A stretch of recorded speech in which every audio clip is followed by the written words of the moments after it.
I volunteered to become one of the mentors here in Solve It or Live It because I want to share my knowledge.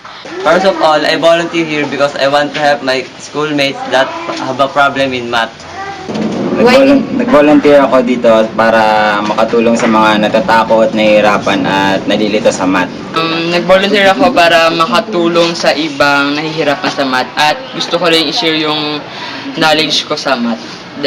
Para sa akin, kaya ako nag-volunteer para naman makatulong sa ibang estudyante na nahihirapan sa math. Gayun din yung mga nalalaman ko na ma-share sa kanila kung ano nalalaman ko. Siyempre gagawin ko yung best ko para may turo sa kanila yun. Lalo na sa mga nahihirapan, yun nga. Nag-volunteer ako kasi may mga estudyante ako nakikita na nahihirapan sa math. So, pero porsigido naman silang matuto. Kaya gusto ko silang matuto talaga ng gusto sa math para maayos nila yung grade nila kasi porsigido naman silang matuto. Ang problema lang, hindi sila nakaka-focus sa mga sa subject na yun. Yun lang. Volunteer ako sa activity ng math na to kasi gusto kong matulungan yung ibang estudyante na porsigido silang matuto. Tsaka gusto ko ring ibahagi sa kanila yung mga natututunan ko sa math. Tsaka gusto kong matutunan talaga nila yung kung ano ba yung importansya ng math.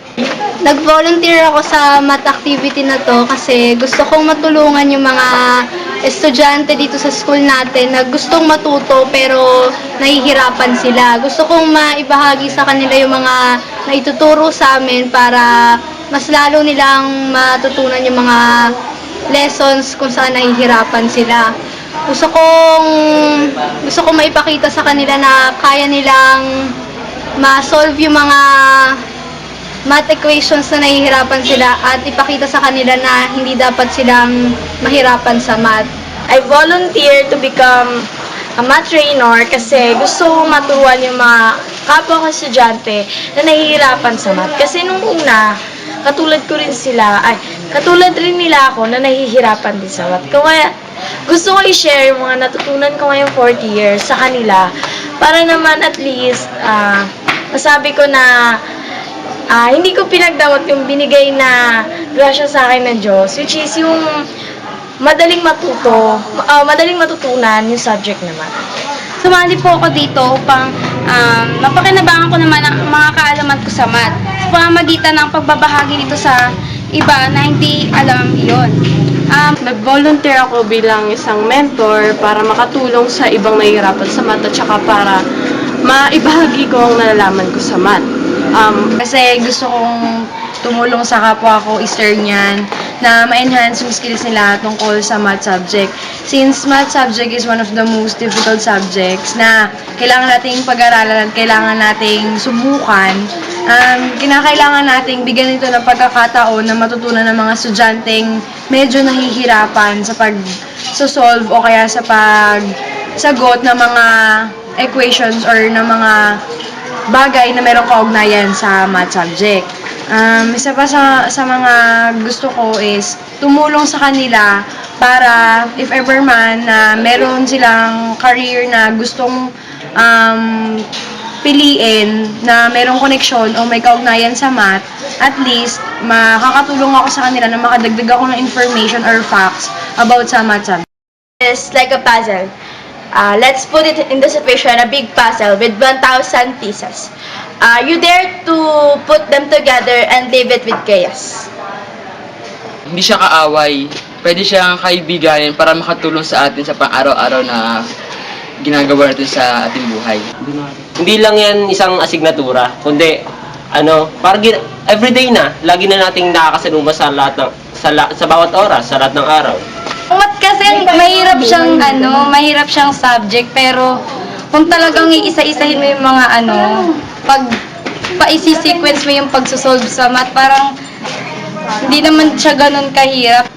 Ginagamit natin siya sa everyday life. Nakakatulong siya sa atin sa pang-araw-araw na ginagawa natin. Ang importante yung math sa buhay natin. Kung wala yung math, hindi kumpleto yung buhay natin sa araw-araw. Katulad lang ng physics ang math. Sa una, mukhang komplikado, pero pag pinag-aralan mo naman, masasabi mo na madali lang siya. Kung walang math, paano tayo magbabudget ng pera, di ba? Mahirap mag-budget kung hindi mo alam ang math. Ay isang asignaturang tungkol sa mga numero. Kailangan ito sa ating buhay. Tapos, kailangan rin ng pag-iintindi dito sa subject na to. Brain twisting kasi yung math subject eh. Para matutunan mo siya, kailangan mo mag-sacrifice ng mga bagay at mag-effort para yung subject na yun is isa sa mga maging asset mo in the future or in some way. Gawin nila yung best nila. Huwag nilang isipin na mahirap yung math. Mag-focus sila sa math subject. Huwag niyong i-pull down yung sarili niyo. Huwag niyong isipin na mahirap yung equation na ginagawa. Mag-pray lang sila kasi tutulungan sila ni God na kayanin yon. Try and try until you succeed. Be positive thinker at huwag kayong susuko na ma-solve ang mga problems sa math. Kailangan naman sapat na pag-iintindi at saka focus dun sa lesson. Yun lang.